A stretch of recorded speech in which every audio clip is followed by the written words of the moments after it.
The sound of shattered glass still echoes in my mind, along with the cruel laughter that followed. Some wounds cut deeper than others, and betrayal from those who should love you unconditionally leaves scars that never quite healed. My name is Sarah Chen, and for 32 years, I believed that family meant everything. I was the eldest daughter in a traditional Chinese-American household, raised with the understanding that sacrifice for family wasn't just expected, it was sacred. Little did I know that my devotion would become my downfall, and that the very people I'd given everything for would ultimately show me just how little I meant to them. The irony wasn't lost on me as I sat in my empty apartment that December evening, surrounded by the remnants of what I'd once called home. The silence was deafening, broken only by the occasional car passing by outside my window. For the first time in years, I wasn't planning anyone else's holiday celebration, wasn't calculating how much I could afford to spend on gifts for people who saw my generosity as an obligation rather than love. The freedom felt both liberating and terrifying, like stepping off a cliff and realizing you might be able to flyit had started small, as these things often do. Growing up as the responsible one, I naturally became the family's financial safety net. When my younger brother David needed money for college, I worked 3 jobs to help pay his tuition. When my sister Michelle wanted a lavish wedding, I dipped into my savings to make her dream dress a reality. When my parents faced foreclosure on their small restaurant, I took out a second mortgage on my modest condo to keep their business afloat. Each sacrifice felt like proof of my love, evidence of my worth as a daughter and sister. But love, I learned too late, isn't always reciprocated, and sacrifice without appreciation becomes nothing more than enabling. The pattern continued for years, with me always being the first to offer help and the last to receive it. I told myself it was temporary, that once everyone got on their feet, things would balance out. I convinced myself that family dynamics were complicated, that my parents showed love differently than I expected, and that my siblings would eventually mature and recognize everything I'd done for them. But as the years passed and my bank account dwindled while theirs flourished, I began to realize that I wasn't building family bonds, I was funding my exploitation. The breaking point came last Christmas, though the cracks had been showing for months beforehand. I'd been working as a marketing coordinator for a small tech startup, barely making ends meet after years of depleting my savings for family emergencies. My credit cards were maxed out, my retirement fund was empty, and I was living paycheck to paycheck in a city where the cost of living seemed to increase daily. Despite my financial struggles, the family still expected their annual Christmas gifts, their holiday dinner contributions, and their various small favors that always seemed to cost me more than I could afford.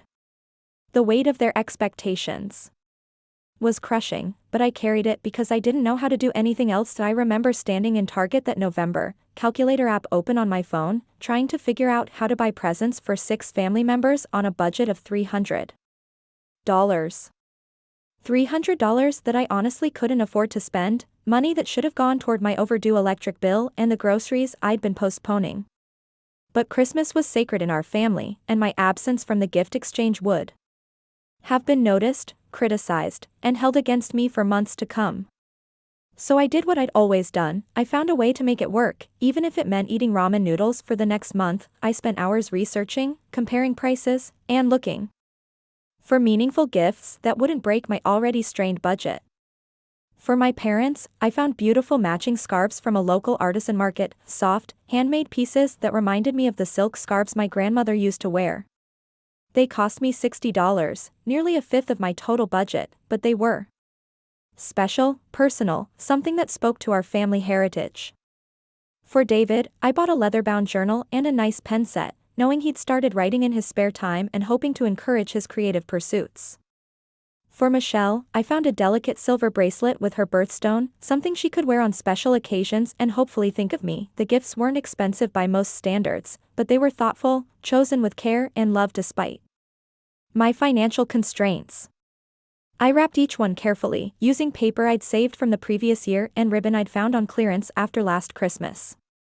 Every detail mattered because these presents represented more than just objects, they were symbols of my continued commitment to our family, proof that even in my darkest financial hour, I was still thinking of them, still prioritizing their happiness over my well-being. Christmas Eve arrived with the usual fanfare at my parents' house.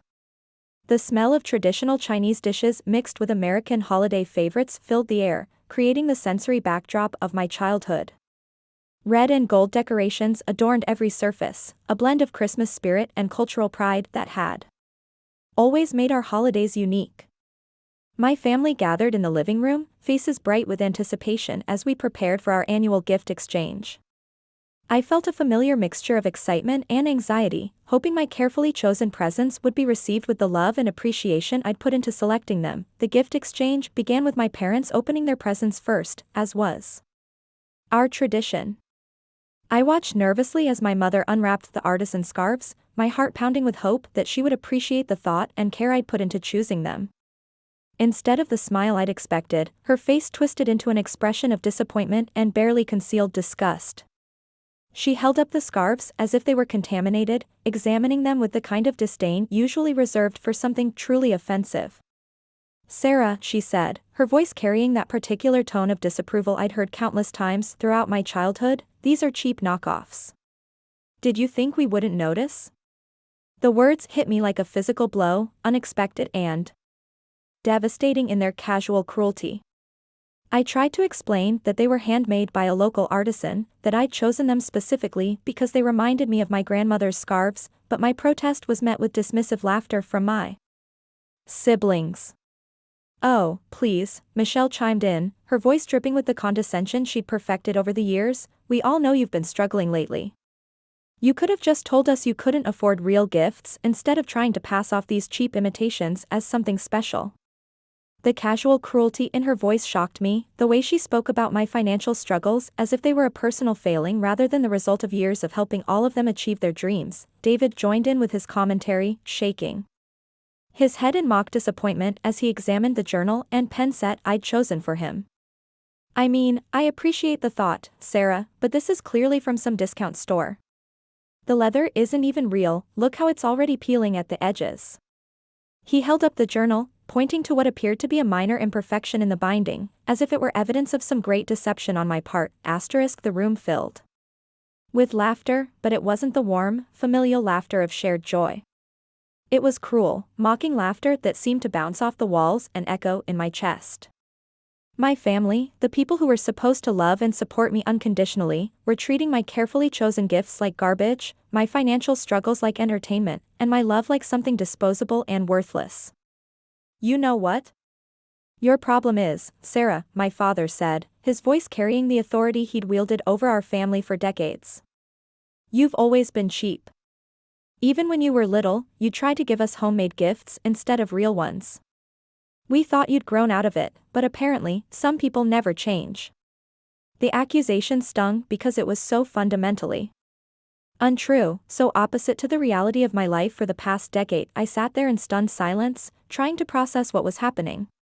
These were the same people I'd sacrificed everything for, the family I'd bankrupted myself to support, the loved ones I'd put before my own needs and dreams for years.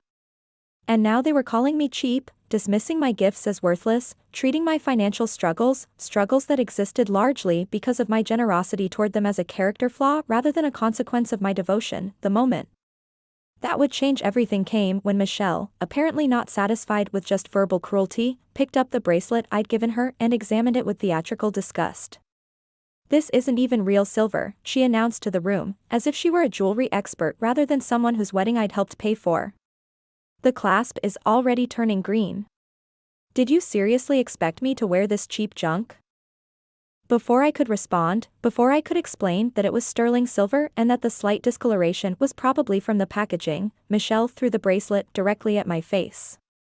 The small piece of jewelry struck my cheek with surprising force, the sharp edge of the clasp cutting a small line across my skin. The physical pain was nothing compared to the emotional devastation, the shocking realization that my sister had just assaulted me over a Christmas gift. The room erupted in laughter again, as if my sister's violent reaction was the funniest thing they'd ever witnessed. My parents didn't scold her, didn't ask if I was okay, didn't seem to recognize that throwing objects at someone's face crossed a line from cruel into abusive. Instead, they joined in the laughter, my mother clapping her hands in apparent delight at the spectacle. "That's what you get for trying to pawn off garage sale jewelry as a real gift," David said through his laughter and the casual cruelty of. The statement broke something inside me that I didn't even know could be broken. This wasn't just about the gifts anymore, this was about years of unappreciated sacrifice, decades of one-sided love, a lifetime of being taken for granted by the people who were supposed to value me most. I touched my cheek and felt the small cut Michelle's thrown bracelet had left, the thin line of blood serving as physical evidence of how far my family was willing to go in their cruelty. The sight of my blood on my fingertips was somehow the final straw, the moment that clarified everything I'd been trying to ignore for years. These people didn't love me, they tolerated me as long as I was useful, as long as I was giving them money and gifts and sacrificing my well-being for their comfort. Standing up slowly from the couch where I'd been sitting, I looked around the room at my family's faces. The laughter was dying down now, replaced by expectant looks, as if they were waiting for me to apologize for giving them inadequate gifts, to promise to do better next time, to fall back into the familiar pattern of accepting their abuse and coming back for more. But something fundamental had shifted inside me, some essential understanding about my worth and my relationships had crystallized in that moment of cruelty. You know what? I said, my voice surprisingly steady despite the tears I could feel threatening to fall. You're right. I am cheap. I'm so cheap that I've only spent the last 12 years paying for David's college, Michelle's wedding, your restaurant renovations, Dad's medical bills, Mom's car repairs, and countless other expenses. That somehow always became my responsibility. My voice was getting stronger now, fueled by years of suppressed resentment and hurt. The laughter stopped abruptly, replaced by uncomfortable silence as my family members seemed to realize for the first time that I was keeping track, that I remembered.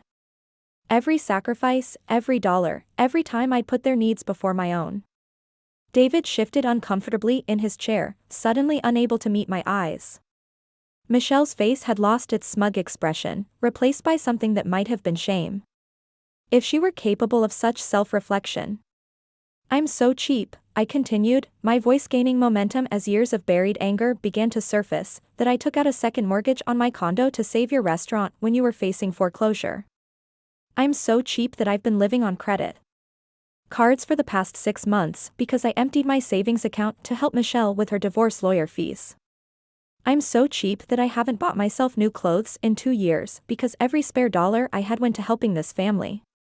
The room was completely silent now, the weight of my words settling over my family like a heavy blanket. For perhaps the first time in their lives, they were being forced to confront the reality of what I'd given up for them, the extent to which I'd sacrificed my own financial security and well-being to support their dreams and bail them out of their mistakes. My mother was the first to break the silence, her voice lacking its usual authority. Sarah, we didn't ask you to, but I cut her off before she could finish the sentence, before she could rewrite history to absolve herself of responsibility. You're right, you didn't ask, I said, my voice filled with a bitter clarity that surprised even me. You just expected it.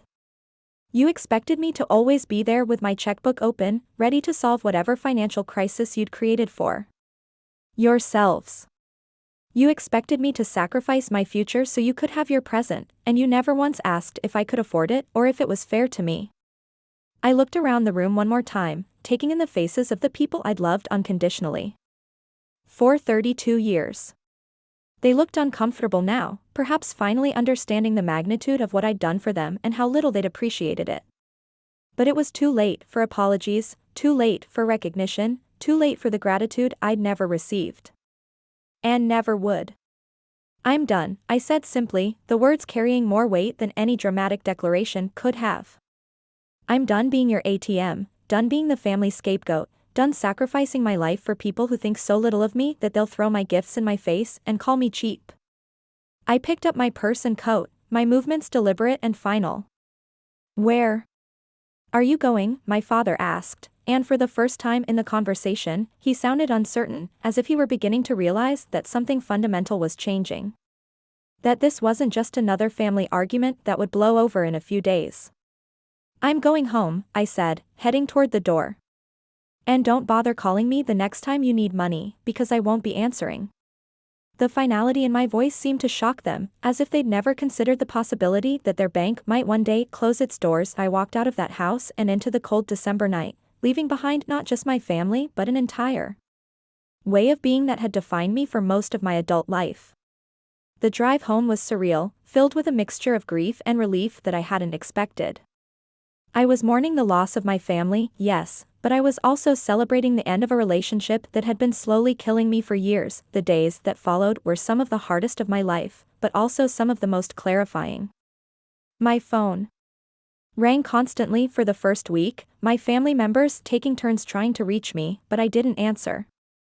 I needed space to process what had happened, to understand the full scope of how I'd been treated, and to decide what I wanted my life to look like without them in it. David was the first to show up at my apartment, arriving unannounced on a Tuesday evening with what I assumed was meant to be an apology. But instead of acknowledging what had happened or taking responsibility for his part in it, he launched into a speech about family forgiveness and moving past disagreements. He never once mentioned the money I'd spent on his education, never acknowledged that my financial struggles were partly due to my support of his dreams, never seemed to understand that this wasn't a simple disagreement that could be resolved with platitudes about family bonds. "Sarah, we're family," he said, as if that single word could erase years of taking me for granted. "Family forgives each other, family sticks together through tough times. You can't just walk away from us over some stupid Christmas gifts." The fact that he still saw the incident as being about the gifts rather than about years of disrespect and exploitation told me everything I needed to know about his level of understanding. I listened to his entire speech in silence, then calmly asked him to leave. The shock on his face was almost comical. He hadn't expected me to maintain my boundaries, hadn't considered that I might be serious about ending our relationship. But I was done being the bigger person, done being the one who always forgave and forgot, while everyone else continued their hurtful behavior without consequence. Michelle came next, arriving with tears and what appeared to be genuine remorse. She apologized for throwing the bracelet at me, acknowledged that her behavior had been wrong, and seemed to understand that she'd crossed a serious line. For a moment, I felt a flicker of hope that maybe we could rebuild our relationship on a foundation of mutual respect rather than one-sided sacrifice, but then she started talking about the family dynamic, about how everyone was upset that I was punishing them, about how my absence was causing problems for everyone else. It became clear that her apology wasn't about genuine remorse for her actions, it was about wanting to restore the status quo, wanting to go back to the comfortable arrangement where I provided financial support without expecting appreciation or respect in return. "I know you're hurt," she said, reaching across my kitchen table as if to take my hand, "but you have to understand that we all love you. We just express it differently than you do. Some people show love through words, some through actions, and some through accepting help when it's offered." The twisted logic of her statement was breathtaking. She was trying to convince me that their willingness to take my money was a form of love, that my years of sacrifice should be grateful for the privilege of being exploited. I told her the same thing I told David, that I needed space, that our relationship was over, that she needed to leave. The hurt and anger in her eyes told me that she still didn't understand, still saw herself as the victim in this situation, rather than recognizing her role in creating it. My parents took a different approach, showing up together with a carefully rehearsed speech about family values and cultural traditions. They talked about respect for elders, about the importance of maintaining family bonds, and about how my behavior was disgracing our entire family. It was the same manipulation they'd been using on me for years, the same appeal to duty and obligation that had kept me trapped in a cycle of giving without receiving, but I was no longer the same person who had been susceptible to those arguments. The woman who had sat in that living room and accepted their cruelty was gone, replaced by someone who understood her worth and refused to accept less than she deserved. I listened to their speech with the detached interest of an anthropologist, studying a foreign culture, recognizing the techniques they were using but no longer feeling their emotional impact. "Sarah," my mother said, her voice taking on the tone she'd used when I was a child and had disappointed her, "this behavior is not who you were raised to be. Family comes first, always. That's what we taught you, what your grandparents taught us. You can't just abandon your family because of one misunderstanding." The word misunderstanding was particularly galling, as if years of financial exploitation and the cruel humiliation of Christmas Eve were simply a matter of miscommunication rather than a pattern of abuse that had finally reached its breaking point. I realized in that moment that they would never see me as anything other than their financial resource, never understand that I was a person with my own needs and dreams, and limits. "You're right," I told them, my voice calm and steady. "You did teach me that family comes first. You taught me so well that I spent 12 years putting your needs before my own, depleting my savings to solve your problems, sacrificing my financial security to fund your dreams. But you forgot to teach me that family loyalty should go both ways, that love requires respect, that sacrifice should be appreciated rather than expected." I paused, looking at their faces, seeing the frustration and confusion there, but no real understanding, no genuine remorse for the years of taking me for granted. "So thank you for that lesson," I continued. "Thank you for teaching me exactly what kind of family I don't want to be part of anymore." The months that followed were challenging in ways I hadn't anticipated. The practical aspects of cutting ties with my family were complicated enough, changing emergency contacts, redirecting mail, establishing new traditions for holidays and special occasions. But the emotional aspects were even more difficult, requiring me to rebuild my entire sense of identity without the family relationships that had defined me for so long. I started seeing a therapist, Dr. Jennifer Martinez, who specialized in family dynamics and financial abuse. The term of financial abuse was new to me. I'd never thought of my family's behavior in those terms, had always framed their expectations as normal family obligations rather than recognizing them as a form of exploitation. Financial abuse within families is more common than most people realize, Dr. Martinez explained during one of our early sessions. It often starts with genuine need and develops into a pattern where one family member becomes responsible for everyone else's financial well-being, often at great personal cost. Her words resonated deeply with me, providing a framework for understanding my experience that I'd never had before. Through therapy, I began to understand how my role as the family's financial caretaker had been established early in my life, reinforced through years of praise for my generosity and criticism when I showed any reluctance to help. I learned about concepts like emotional manipulation, guilt tripping, and the cycle of abuse that keeps victims trapped in harmful relationships even when they recognize the damage being done. The financial recovery was slow but steady. Without the constant drain of family emergencies and expectations, I was able to focus on rebuilding my financial stability for the first time in over a decade. I created a budget that prioritized my own needs, started an emergency fund, and began contributing to retirement accounts again. Each small step felt like reclaiming a piece of myself that I'd given away years earlier. The emotional recovery was more complex, involving not just healing from the trauma of that final Christmas, but also processing years of subtle mistreatment that I'd normalized as standard family dynamics. I had to learn to recognize my worth independent of what I could provide for others, to value myself beyond my usefulness as a source of financial support. 6 months after cutting contact with my family, I received an unexpected phone call from my Aunt Linda, my mother's sister, who lived across the country. We'd never been particularly close, but she'd heard about the family rift and wanted to understand what had happened. Unlike my immediate family, she listened when I explained the situation, seemed to grasp the scope of what I'd endured, and the legitimacy of my decision to protect myself. "Sarah," she said after hearing my story, "I had no idea things had gotten so bad. Your mother always talked about how successful and generous you were, but she never mentioned that you were struggling financially or that the family was depending on you so heavily." Her perspective was valuable because it confirmed what I'd suspected, that my family had been presenting a very different version of our relationship to extended family and friends, one that painted them as grateful recipients of my voluntary generosity rather than entitled beneficiaries of my enforced sacrifice. Aunt Linda also shared some family history that I'd never known. Stories about similar patterns in previous generations, about other family members who had been designated as the irresponsible ones, and had eventually burned out under the weight of everyone else's expectations. It helped me understand that my experience wasn't unique, that these patterns often repeat themselves within families unless someone dares to break the cycle. As the first anniversary of that devastating Christmas approached, I found myself reflecting on how much my life had changed.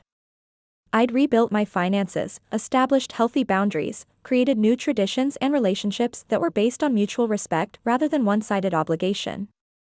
I'd also discovered parts of myself that had been buried under years of family responsibility, creative interests, career ambitions, personal dreams that I'd put on hold while funding everyone else's aspirations. I'd started taking art classes. Something I'd wanted to do since college but had never been able to afford while supporting my family's various needs.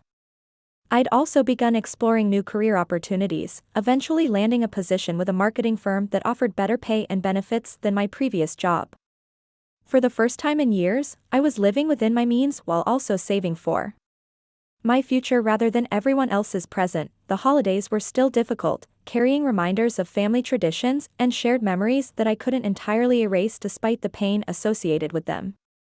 But I'd created new traditions, volunteering at a local shelter on Christmas Eve and hosting a small dinner for friends who'd also found themselves without traditional family celebrations. These new traditions felt more authentic somehow, based on genuine care and mutual support rather than obligation and expectation. Though I'd also reconnected with some old friends who had been pushed to the periphery of my life during the years when family crises consumed most of my time and energy. Many of them had noticed the pattern, had seen how my family's demands were affecting my well-being, but hadn't known how to address it without seeming to interfere in family matters. Having these relationships back in my life reminded me what healthy dynamics looked like, what it felt like to be valued for who I was rather than what I could provide. 1 year after that life-changing Christmas, I received a letter from Michelle. Not a text or email, but an actual handwritten letter delivered through the postal service, which suggested a level of thought and intentionality that surprised me. The letter was several pages long, filled with what appeared to be genuine reflection on our family dynamics and her role in the pattern of behavior that had driven me away. She wrote about going to therapy herself, about beginning to understand how the family had treated me and why my decision to cut contact had been not just understandable but necessary for my well-being. She acknowledged the years of taking me for granted, the way they'd all come to see my financial support as an entitlement rather than a gift, the cruelty of that final Christmas that had been the catalyst for my decision to protect myself. I know I have no right to ask for forgiveness, she wrote, and I'm not writing this letter expecting anything from you. I just wanted you to know that I finally understand what we did to you, and I'm ashamed of the person I was during those years. You deserved so much better from all of us, and I'm sorry it took losing you entirely for me to realize that. The letter was moving, and I felt a genuine sense of closure reading her acknowledgement of the pain she'd caused. But I also recognized that understanding and remorse, while valuable, weren't enough to rebuild a relationship that had been fundamentally damaged by years of mistreatment. Forgiveness, I'd learned through therapy, didn't require reconciliation. And protecting my well-being didn't make me vindictive or unforgiving, it made me wise. I wrote back a brief note thanking her for the letter and the apparent growth it represented, but explaining that I wasn't ready for any kind of relationship restoration. I wished her well in her healing journey and asked that she respect my need for continued space. It felt empowering to communicate my boundaries clearly and kindly without leaving room for negotiation or guilt-tripping. 2 years have passed since that Christmas Eve that changed everything, and I can honestly say that my life has never been better. The financial stress that dominated my existence for so many years has been replaced by stability and security. The emotional exhaustion of constantly managing family crises has been replaced by peace and personal growth. The resentment and hurt that built up over years of unappreciated sacrifice have been replaced by self-respect and healthy relationships. I've learned that family isn't always the people you're related to by blood, sometimes it's the people who choose to value and support you without expecting you to sacrifice your well-being for their comfort. I've built a chosen family of friends and colleagues who celebrate my successes without expecting me to fund theirs, who offer support during difficult times without keeping score of what I owe them in return. My career has flourished without the constant distraction of family financial emergencies. I've been promoted twice in the past 2 years, recognition of the focus and energy I've been able to dedicate to my professional growth once I stopped being everyone else's personal crisis manager. I've also been able to pursue interests and hobbies that had been impossible when every spare dollar went to family obligations. Most importantly, I've learned to value myself independently of what I can provide for others. The woman who sat in that living room 2 years ago, accepting cruel treatment because she didn't believe she deserved better, is gone. In her place is someone who understands her worth, maintains healthy boundaries, and refuses to accept mistreatment. Regardless of the source. I miss my family sometimes. Of course.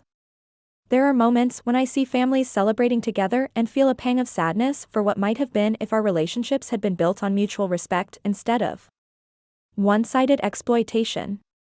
But I don't miss the stress, the financial strain, the constant guilt-tripping, or the feeling of never being good enough. No matter how much I sacrificed, I've also come to understand that my decision to cut contact wasn't just about protecting myself, it was about refusing to enable their continued poor treatment of me.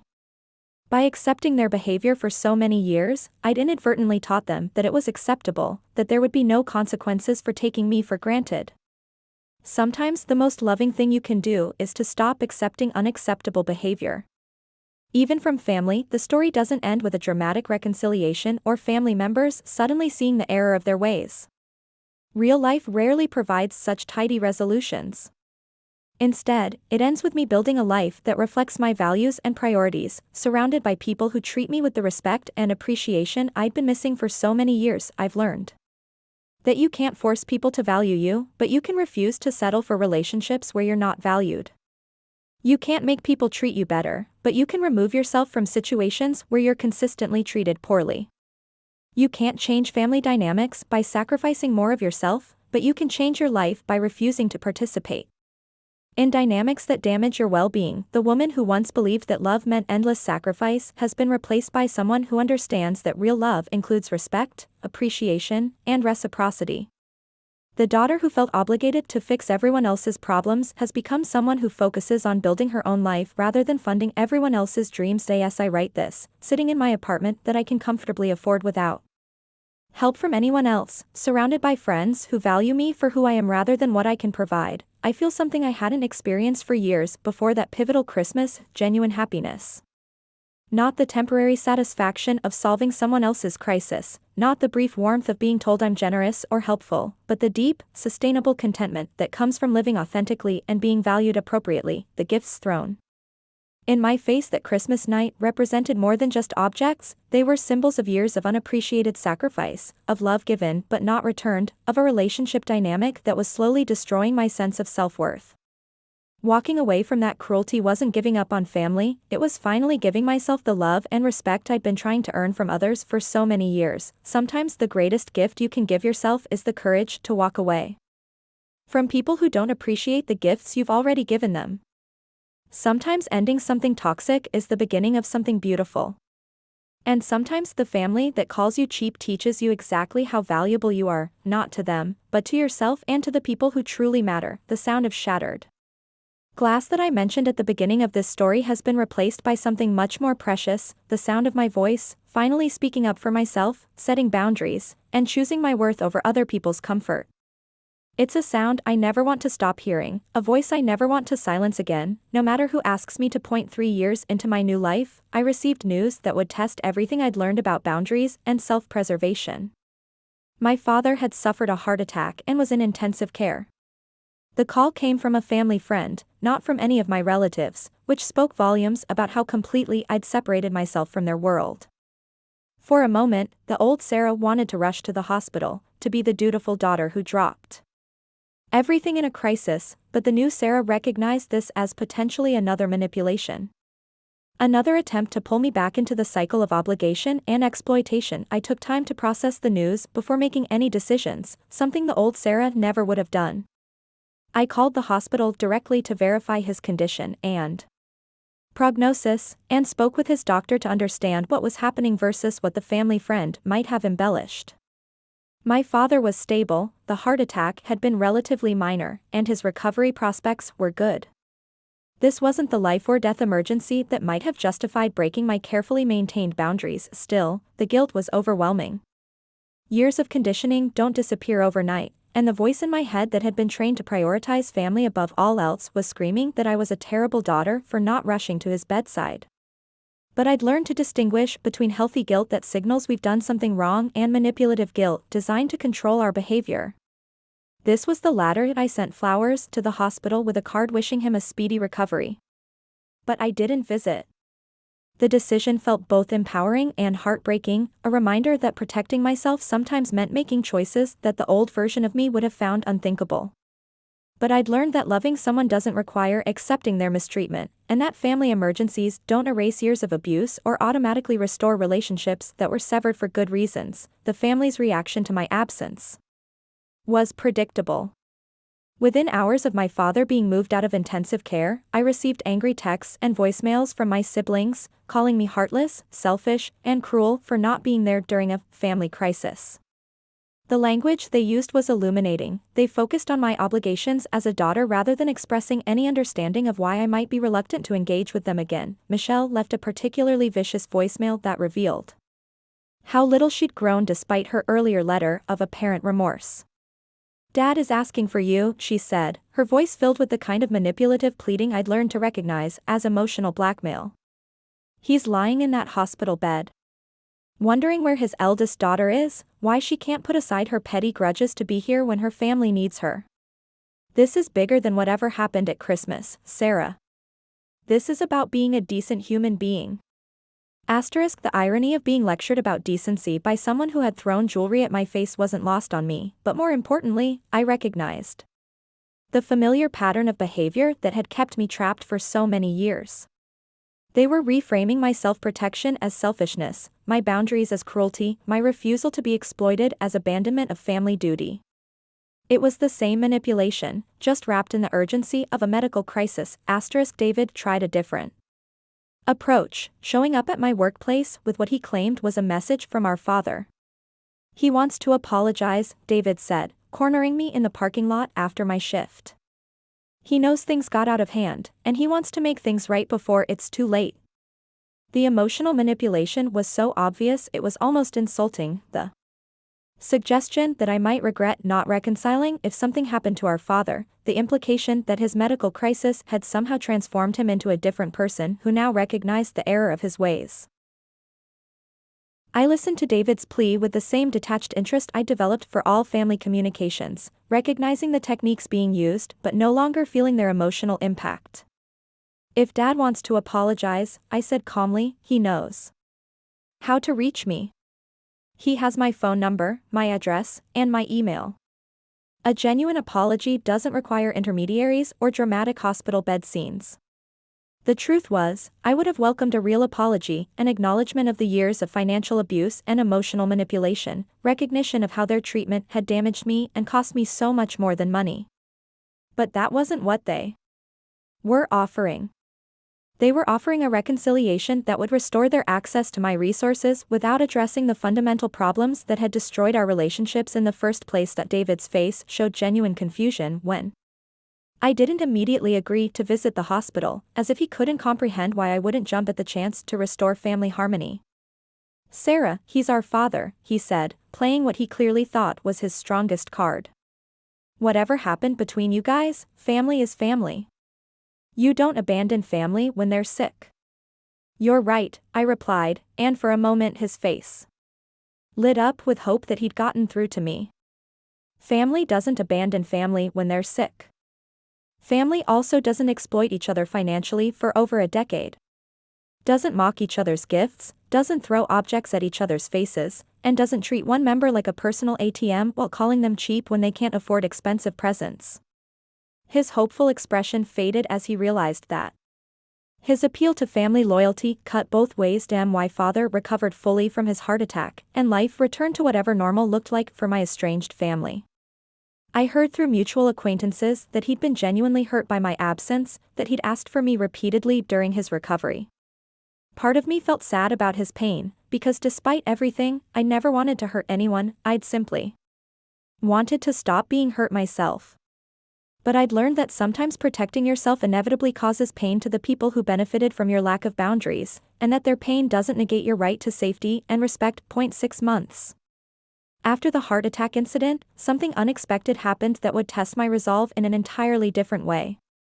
I was promoted to senior marketing director at my company, a position that came with a significant salary increase and stock options.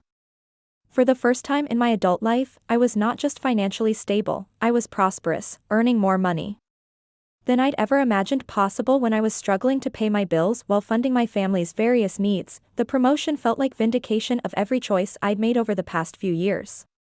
My colleagues respected my work, my boss valued my contributions, and my professional growth had accelerated once I was no longer constantly distracted by family financial crises. I'd proven to myself that I was capable of success when I wasn't being drained by people who took my generosity for granted, but success, I discovered, brings its challenges when you come from a family that views your resources as communal property. Word of my promotion somehow reached my relatives, probably through social media or mutual connections, and suddenly I was hearing from family members I hadn't spoken to in years. Cousins who had never shown interest in my well-being were reaching out to catch up. Aunts and uncles were sending friend requests on Facebook with messages about how proud they were of my success. Most tellingly, my immediate family's attempts to contact me intensified dramatically. The messages shifted from guilt-tripping about family duty to congratulations on my professional achievements, with subtle hints about how my success meant I could afford to be generous again. It was both pathetic and infuriating to watch them try to worm their way back into my life now that I had money to spare, when they'd shown me nothing but contempt when I was struggling financially due to their constant demands. Michelle sent a particularly transparent message that perfectly encapsulated their mindset. Sarah, I heard about your promotion. I'm so proud of how far you've come. I know we've had our differences, but I've been thinking a lot about family lately, especially with Dad's health scare. Life is too short to hold grudges, don't you think? Maybe we could get together for coffee and talk about rebuilding our relationship. I'd love to hear about your new job and maybe discuss some business opportunities I've been exploring. The business opportunities line was especially galling, a thinly veiled request for investment funding disguised as family reconciliation. They hadn't reached out when I was struggling, hadn't apologized for their treatment of me, hadn't acknowledged the damage they'd done to our relationships. But now that I had money again, suddenly family bonds were important, and suddenly, forgiveness was a virtue they wanted to embrace. I deleted the message without responding, just as I deleted the similar messages from David and my parents. Their timing made their motivations crystal clear, and I refused to be drawn back into a dynamic where my value to them was directly proportional to my bank account balance. The woman who had once felt obligated to respond to every family request was gone, replaced by someone who understood that silence was often the most powerful response to manipulation. My new financial stability allowed me to do something I'd always dreamed of but never been able to afford. I bought a house. Not a fancy mansion or anything ostentatious, just a modest 3-bedroom home in a quiet neighborhood with a small garden and enough space for the life I was building for myself. The day I got the keys was one of the most emotionally significant moments of my journey toward independence. Standing in my empty living room, I thought about all the times I'd postponed my dreams to fund other people's emergencies. The down payment I'd finally been able to save represented years of financial discipline and boundaries, money that would have disappeared into family crises if I'd maintained those toxic relationships. Every room represented a choice I'd made. To prioritize my well-being over other people's expectations, I'd learned to find joy in solitude, to appreciate the peace that came with living free from other people's financial demands and emotional manipulation. My house became a sanctuary. A physical representation of the life I'd built by refusing to accept unacceptable treatment. I filled it with furniture I chose, decorations that reflected my taste, and memories created with people who valued me appropriately. The holidays remained challenging, but I developed new traditions that brought me genuine happiness rather than stress and resentment. I hosted Thanksgiving dinner for friends who had also struggled with difficult family relationships, creating a chosen family gathering that was based on mutual support rather than obligation. Christmas Eve was spent volunteering at a local shelter, helping serve dinner to families in need, an activity that gave me far more satisfaction than any expensive gift exchange ever had. On what would have been the 4th anniversary of that devastating Christmas, I received an unexpected package in the mail. It was from Michelle, containing the bracelet she had thrown at my face that night, along with a letter explaining that she'd kept it all these years as a reminder of her worst moment as a sister. The bracelet had been professionally cleaned and repaired, and she'd had it appraised. It was indeed sterling silver, just as I'd claimed that night. Her letter was different from the previous ones, lacking the manipulative undertones and obvious attempts to restore contact for financial gain. She wrote about the therapy she'd been attending, the work she'd done to understand her role in our family's dysfunction, and the genuine remorse she felt for the pain she'd caused me. She acknowledged that the bracelet incident had been the Final straw in a relationship that she'd been damaging for years through her entitled behavior and lack of appreciation for my sacrifices. I don't expect forgiveness, she wrote, and I'm not asking for reconciliation. I just wanted you to know that I finally understand what we lost when we drove you away, and that the loss is entirely our fault. You deserved so much better from all of us, and I hope you found the happiness and respect that we failed to give you. The letter moved me more than I'd expected, not because it changed anything about my decision to maintain distance, but because it represented the kind of accountability I'd never received from any of them before. For the first time, one of my family members had taken full responsibility for their behavior without trying to minimize it, excuse it, or use it as a stepping stone back into my life. I kept the bracelet, not as a symbol of reconciliation, but as a reminder of how far I'd come. The woman who had sat in that living room 4 years earlier, accepting cruel treatment because she didn't believe she deserved better, would never have imagined the life I was living now. The bracelet represented both the lowest point of my relationship with my family and the catalyst for the most important decision I'd ever made. As I approach the 5th anniversary of my liberation from toxic family dynamics, I can honestly say that cutting ties was the best decision I ever made. My life is rich with meaningful relationships, professional success, financial stability, and most importantly, self-respect. I've learned that family isn't determined by blood relations but by who shows up for you with love, support, and genuine care for your well-being. The friends I've cultivated over the past 5 years have become my chosen family, people who celebrate my successes without expecting me to fund theirs, who offer support during difficult times without keeping score, who value me for who I am rather than what I can provide. These relationships have shown me what healthy family dynamics look like, what it feels like to be appreciated rather than exploited. I've also discovered parts of myself that had been buried under years of family obligation. I've taken up painting, traveled to places I'd always wanted to see but couldn't afford while supporting everyone else's dreams, and started a small investment portfolio that's growing steadily. I've dated without feeling guilty about spending money on myself instead of family emergencies, and I've built friendships without constantly worrying about who might need financial help next. Most importantly, I've learned to trust my judgment about people and relationships. The years of gaslighting and manipulation had eroded my confidence in my perceptions, made me doubt my worth, and question my reactions to mistreatment. Rebuilding that trust in myself has been one of the most valuable outcomes of this entire experience. I ever wonder what might have happened if my family had been capable of real change, genuine appreciation, and healthy relationships? Of course. There are moments when I see functional families and feel a pang of sadness for what we might have been if they'd been different people. But I've learned not to mourn the relationships I thought I had. They were based on fantasy and wishful thinking rather than reality. The reality was that I spent over a decade being financially and emotionally exploited by people who saw my love as weakness and my generosity as entitlement. The reality was that they called me cheap while living off my sacrifices, mocked my gifts while expecting my continued financial support, and threw my love back in my face when it didn't meet their standards. But the most important reality is that I had the strength to recognize the abuse, the courage to walk away from it, and the wisdom to build a better life without it. The sound of shattered glass that haunted me for so long has been replaced by the sound of my laughter, my voice setting boundaries, my own choices creating the life I deserved all along. The family that called me cheap taught me exactly how valuable I am, not to them, but to myself and to the people who truly matter. They thought they were punishing me by showing their contempt for my gifts, but they gave me the greatest gift of all, the motivation to finally put myself first and discover what my life could be when I stopped sacrificing my happiness for people who didn't appreciate it. That's how my family called me cheap, through the gift I got for them at my face, and ended up losing the most generous, loving, and financially supportive person they'd ever known. Their loss became my freedom, their cruelty became my catalyst, and their rejection became my liberation. In trying to diminish me, they set me free to discover my worth, and for that unintended gift, I am eternally grateful. 7 years have passed since that pivotal Christmas night, and the transformation in my life continues to amaze me. What started as a painful ending has become the most beautiful beginning I could have imagined.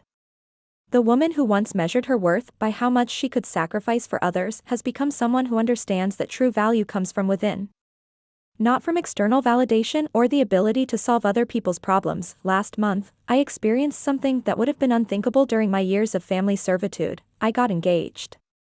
Marcus, the man who proposed to me in my garden on a quiet Sunday morning, knows my entire story and loves me not despite my boundaries, but because of them.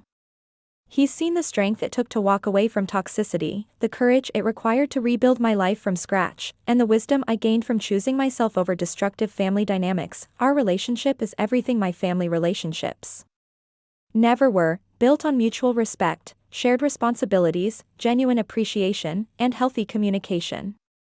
When we discussed finances early in our relationship, I was amazed to discover what it felt like to have someone who wanted to contribute equally rather than expecting me to carry the financial burden alone. When we plan for our future together, we both sacrifice and compromise because we both value what we're building together. The contrast between Marcus's family and my own has been both healing and educational. His parents welcomed me warmly without any expectation that I prove my worth through financial contribution. His siblings include me in family gatherings because they enjoy my company, not because they need something from me. They express gratitude for small gestures and never make me feel like my efforts are inadequate or cheap. When I told them about my estrangement from my biological family, they listened without judgment and never suggested that I should reconcile for the sake of family unity. They understood that some relationships are too damaged to repair and that protecting yourself from abuse isn't selfish, it's necessary. Having their support and acceptance showed me what healthy family dynamics look like and reinforced that I'd made the right choice in walking away from toxicity. Planning our wedding has been an exercise in joy rather than stress, another stark contrast to the family events I used to dread. We're paying for everything ourselves, making decisions based on what we want rather than what others expect, and inviting only people who genuinely support our relationship. There's no family drama, no financial pressure, no one expecting me to subsidize their attendance or accommodate their unreasonable demands. My biological family learned about my engagement through mutual acquaintances, and their reaction was predictably self-centered. Instead of congratulating me or expressing happiness for my new chapter, they focused on their exclusion from this major life event. My mother reached out through a family friend, expressing hurt that she wouldn't be at her eldest daughter's wedding, but notably not acknowledging any of the behavior that had led to our estrangement. David sent a text message that perfectly encapsulated their continued inability to understand cause and effect. Sarah, I heard you're getting married. I can't believe you're having a wedding without your family. What will people think? This is going to cause so much gossip and speculation. Can't we put the past behind us for one day? Even my wedding announcement became about their discomfort and reputation rather than my happiness. The fact that their primary concern was social embarrassment rather than genuine regret for driving me away told me everything I needed to know about whether they'd changed at all. They were still focused on appearances and social expectations rather than authentic relationships and emotional accountability. Their reaction to my engagement strengthened my resolve and confirmed that maintaining distance had been the right choice. My wedding day was perfect in ways I never could have imagined during my years of family chaos. Surrounded by chosen family and genuine friends, I felt celebrated and loved for who I truly was rather than what I could provide. Marcus's parents walked me down the aisle together, a gesture that moved me to tears because it represented the kind of unconditional support I'd always craved but never received from my biological family. During the reception, several guests commented on how happy and relaxed I seemed, how different I appeared from the stressed, anxious person they'd known during my family servitude years. My maid of honor, Jessica, who had witnessed my transformation from the beginning, gave a speech about courage, self-worth, and the beauty of choosing to surround yourself with people who appreciate your value. Sarah taught me that family isn't about blood relations or obligations, Jessica said, raising her glass to the assembled guests. It's about choosing people who choose you back, who celebrate your successes without expecting a piece of them, who support your dreams without trying to control them. She showed all of us what it looks like to value yourself enough to walk away from people who don't value you, and we're all better people for witnessing her courage. As I danced with my new husband that night, surrounded by people who genuinely loved and supported me, I felt a profound sense of completion. The wounded woman who had sat in that living room 7 years earlier, accepting cruel treatment because She didn't believe she deserved better, had been replaced by someone who knew her worth and insisted on being treated accordingly. 6 months into married life, Marcus and I faced our first major financial decision together, buying a larger home to accommodate our plans for children. The process was a revelation in healthy partnership, with both of us contributing equally to the down payment, both taking responsibility for research and decision-making, both making sacrifices to achieve our shared goal. The contrast to my years of solo financial burden-bearing was stark and beautiful. We found a wonderful house in a family-friendly neighborhood, complete with a large backyard where we could host gatherings and eventually watch our children play. As we signed the closing papers, I thought about all the money I'd spend over the years on other people's homes, businesses, and dreams while never being able to afford my own. Now I was building something permanent with someone who valued my contribution and matched it with his own. The housewarming party we threw was another exercise in joy and genuine celebration. Our friends brought thoughtful gifts and stayed to help us unpack, creating memories and sharing laughter without any undercurrent of obligation or expectation. No one criticized our home as too modest or too expensive, no one made snide comments about our decorating choices, and no one expected us to provide expensive entertainment or felt entitled to judge our life choices. During the party, I overheard Marcus telling his brother about how proud he was of me, how amazed he was by my strength and resilience, and how grateful he felt to have found someone who understood the value of healthy boundaries. His words brought tears to my eyes because they represented the kind of appreciation I'd longed for but never received from my biological family, recognition of my character rather than my usefulness. As we settled into our new home and new married life, I began to think about the legacy I wanted to create moving forward. Having been denied the experience of a functional family growing up, I was determined to create one for my future children. They would grow up understanding that love and respect go hand in hand, that family obligations should be balanced and reciprocal, that generosity is a gift to be appreciated rather than an expectation to be exploited. I also began volunteering with a local organization that helps adults navigate difficult family relationships and financial abuse. Sharing my story with others who were struggling with similar situations became a way of transforming my painful experiences into something helpful and healing. So many people came to our support groups carrying the same burden I'd carried for years, the belief that family loyalty meant accepting mistreatment, that love required endless sacrifice without reciprocation. One young woman, Jennifer, reminded me so much of my younger self that working with her felt like healing a part of my past. She was 25, working 2 jobs to support her unemployed boyfriend and his 3 children from a previous relationship, slowly destroying her credit and depleting her savings while he made no effort to contribute financially or even emotionally to their household. But he says he loves me, she said during one of our sessions, tears streaming down her face as she described how he'd spent her rent money on a new gaming system for himself. He says family takes care of family, that if I read him I'd understand that he's going through a hard time and needs my support. The words were so familiar they made my chest ache with remembered pain. Love isn't supposed to be financially devastating, I told her, speaking the words I wished someone had said to me years earlier. Real love includes respect, appreciation, and reciprocity. If someone loves you, they don't want to see you struggle or sacrifice your well-being for their comfort. They want to build something together, not drain you dry while contributing nothing in return. Working with Jennifer and others like her helped me understand how common my experience had been, how many people, especially women, fall into the trap of equating self-sacrifice with love, generosity with family duty, financial support with emotional validation. The cultural messages that teach us to give without question, to put family first regardless of how family treats us, to measure our worth by our usefulness to others, these messages create a breeding ground for exploitation and abuse. Through my volunteer work, I met dozens of people who had been labeled as selfish or ungrateful for setting boundaries with family members who were draining them financially and emotionally.